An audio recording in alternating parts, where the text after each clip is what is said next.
It's time for Trivia Tracks with yours truly, Price Robertson, sponsored by Washita Valley Respiratory Care and Beth Smith at Edward Jones. Her beautiful operatic voice won the hearts of millions. Known as America's Queen Soprano, Beverly Sills opened doors for so many aspiring American divas. Throughout her 7-decade career, the famous star of the Metropolitan Opera received numerous accolades, including 2 Grammy Awards, a Kennedy Center honor, and the National Medal of Arts. She was born Belle Miriam Silverman on May 25, 1929. Raised in the Crown Heights section of Brooklyn, she was the daughter of Ukrainian Jewish immigrants. Nicknamed Bubbles for her vibrant personality, she won a Miss Beautiful Baby contest. Beginning at age 4, she performed professionally on the radio. Sills began taking singing lessons with Estelle Liebling at the age of 7, and a year later sang in the short film Uncle Saul Solves It, by which time she had adopted her stage name, Beverly Sills. Liebling encouraged her to audition for CBS Radio's Major Pose Amateur Hour, and on October 26, 1939, Sills was the winner of that week's program. She soon became a fixture on the Capitol Family Hour. In 1945, Sills made her professional stage debut with the Gilbert and Sullivan Touring Company under the guidance of Jacob J. Schubert, playing 12 cities in the U.S. and Canada in 7 different Gilbert and Sullivan operas. In 1946, she competed on Arthur Godfrey's Talent Scouts, but was forced to use the pseudonym Vicki Lynn,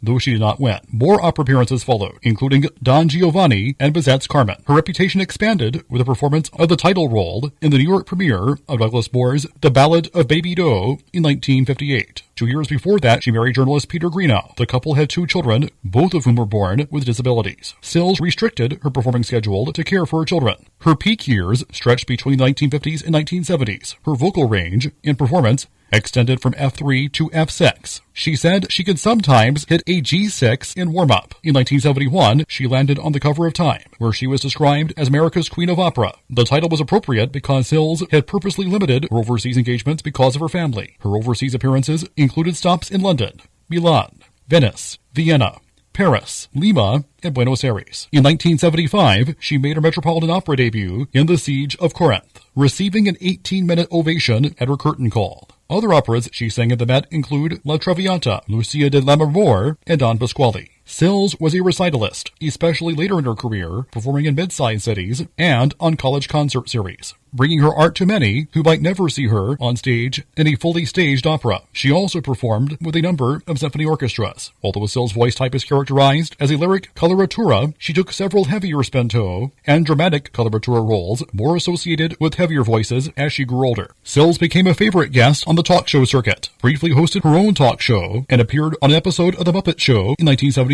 Down to earth and approachable, she helped dispel the traditional image of the temperamental opera diva. After retiring from singing in 1980, she became the general manager of the New York City Opera. In 1994, she became the chairwoman of Lincoln Center and later the Metropolitan Opera, stepping down in 2005. She also hosted many of PBS's Live from Lincoln Center telecasts. Sills lent her celebrity to further her charity work for the prevention and treatment of birth defects. On June 28, 2007, it was reported that Beverly Sills was hospitalized with lung cancer. She succumbed to the disease 4 days later at the age of 78. Till next time, I'm Price Robertson.